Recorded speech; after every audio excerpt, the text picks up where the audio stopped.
What's up, YouTubers? This is your boy Big Metroid Fan 9 coming to you with another video game review.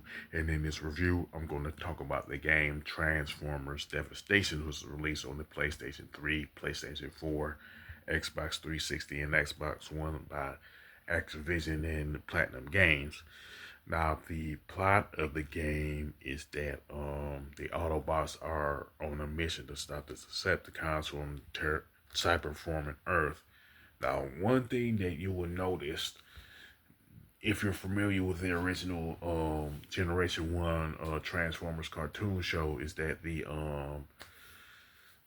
design of the game and the plot is like pretty much based off the original G1 cartoon and everything. Plus, some of the voice actors from the original show reprised that role, like Peter Sullivan reprises his role as Optimus Prime, Great Burger as Grimlock, and Frank Welker reprises his roles as Megatron and Soundwave and stuff like that.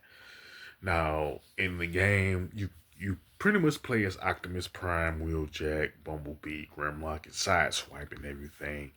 And there are pretty much 7 chapters in the game, and each chapter is divided into a certain number of sections. Some chapters have more sections than others and everything.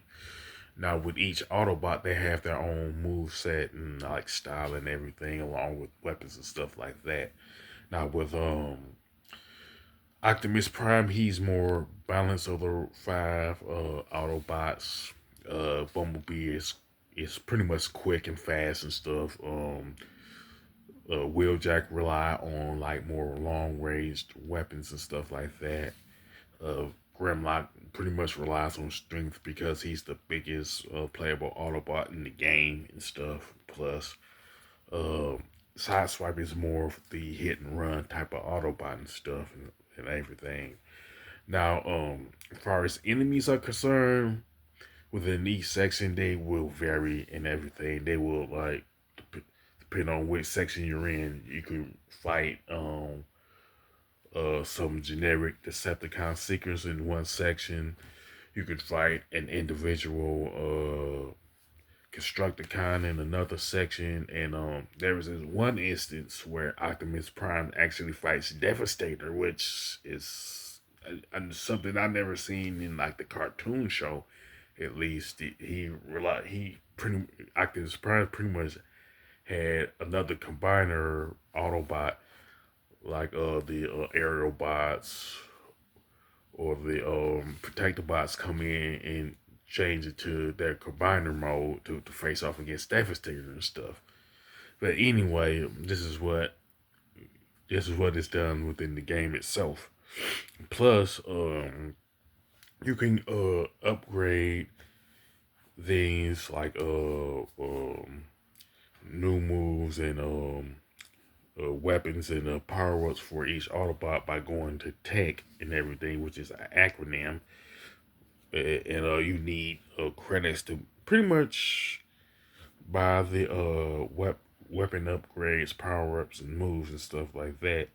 Plus, Platinum Games has pretty much used a gameplay feature that's in Bayonetta. And of course, within Bayonetta, the movie is called Witch Time, but in Transformers Devastation, it's called essentially Focus and everything. And pretty much, if you get out of the way of a certain attack, time will slow down. You're able to counter with some attacks of your own and stuff like that. That's pretty much the premise of this dodge move and everything, regardless you're talking about it being used in Bayonetta or this game and everything. Plus, there's this rating system that you can score that could range from like D, C, B, A, or double S. You know what I'm saying? And the score that you get is based off of the following 4 things: the reversals that you do, the attacks that you do in the alternate mode for the Autobots.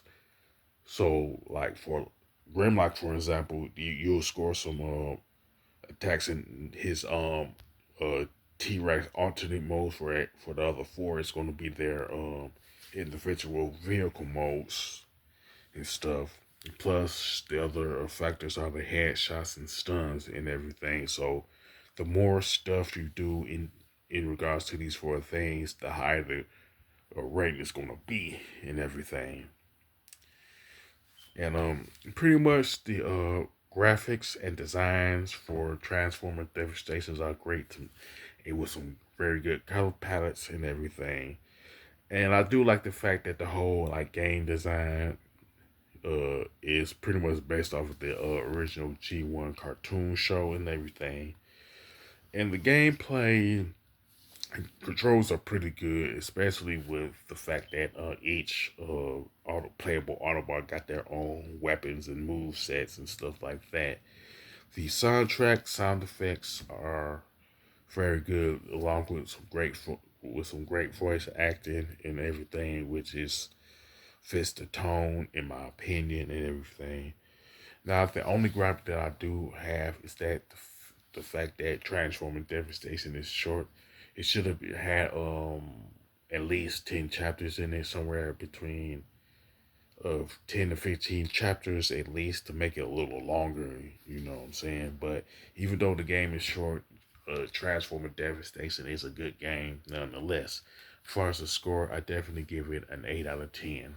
With that being said, you can sound off in the comment section about Transformer Devastation. If you like this video, don't hesitate to click the thumbs up button. Don't forget to subscribe and hit that bell notification button.